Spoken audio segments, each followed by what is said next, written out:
Hey guys, I'm back. I told you I'd come back because I had more to say after I did some research over the weekend about this Myka and James Stauffer situation. I wanted to say first off that I do appreciate the comments, even though a lot of you didn't agree with me. I understand that, and the only thing I'd ask is that, I welcome dialogue, but let's try not to take personal shots. You guys don't know me, and know my background or where I come from or anything else. So, this isn't about don't shoot the messenger, okay? That's what I'm saying.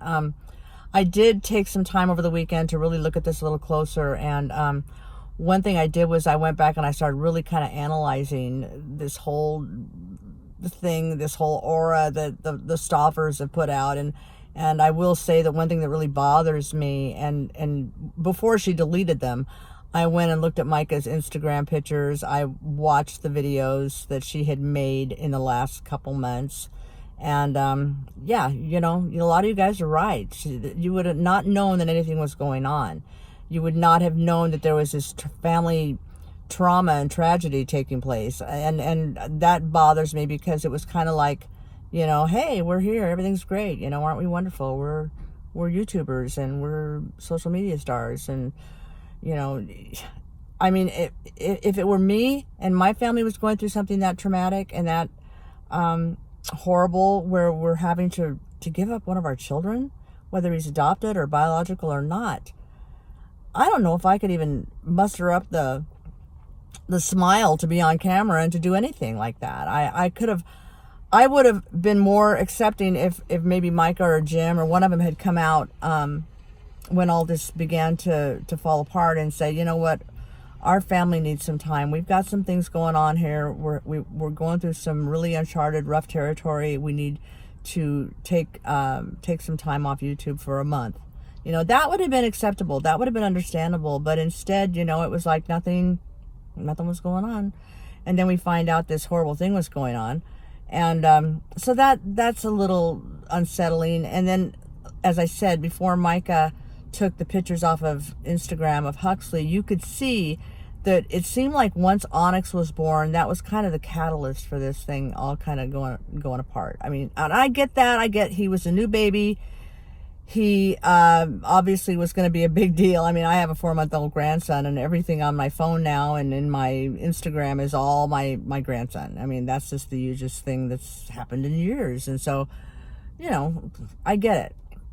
But there was nothing more about Huxley after that, after Onyx was born. Just nothing about his progress. It's as if he didn't even live with them anymore. And so I don't know when this began, and nobody's really said exactly when it began, but I do know that my theory is, I don't know that, I can't say that for sure, but my theory is that once Onyx was born, that is kind of where things began to really, really break down. All the attention was on the new baby, which is normal.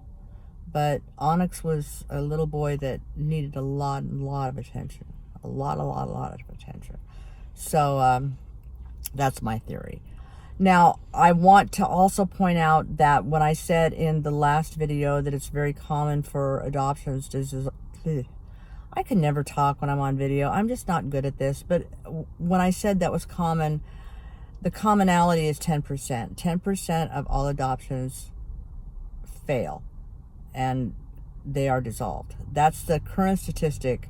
I don't know what the statistic is on international adoptions, but I've been trying to find that. There's a problem with international adoptions, though, in that once you get on that plane and you head to that country to pick up that child, there's no turning back. There's no fostering time. I'm not sure, and I wish somebody could come on here because I really don't have time, because I am a working woman, and I don't have a lot of time to sit here and research this most weekdays. But I would like to know how involved social services are when it's a national private adoption or international private adoption. And if anybody has that info, I'd love to see what it is. Because, at least when they're in this country, a lot of times there's fostering time. There's a period of trial period to make sure it's going to work, I think we all saw the movie Instant Family, and that really showed what the process is like. going from the foster system on into the adoption system. So I'd be curious to get that info if anybody has it. And then lastly, I want to say that I would be really careful right now. There's a lot of videos going up and a lot of people saying, so-and-so told me this, a neighbor of theirs told me that, and blah, blah, blah, blah, blah, blah. One thing about me, I am a reporter. I'm a journalist. I've been doing this 20 years. I am a sports writer, and anytime you make any kind of public statement about anybody, it doesn't matter if it's a public figure or not, unless you have confirmable facts to back up what you're saying, you can be sued. You can be held liable for those statements if they're not true. So be very careful. I mean, the Stauffers have an attorney right now. So I would caution other YouTubers and bloggers and anybody else, check your sources, make sure that you can confirm whatever information you are reporting or editorializing about, and just be careful, because you can get into really murky legal territory there if you're not careful. Anyway, again, I don't mind the discourse in the comments. I really don't mind. Just don't take personal shots.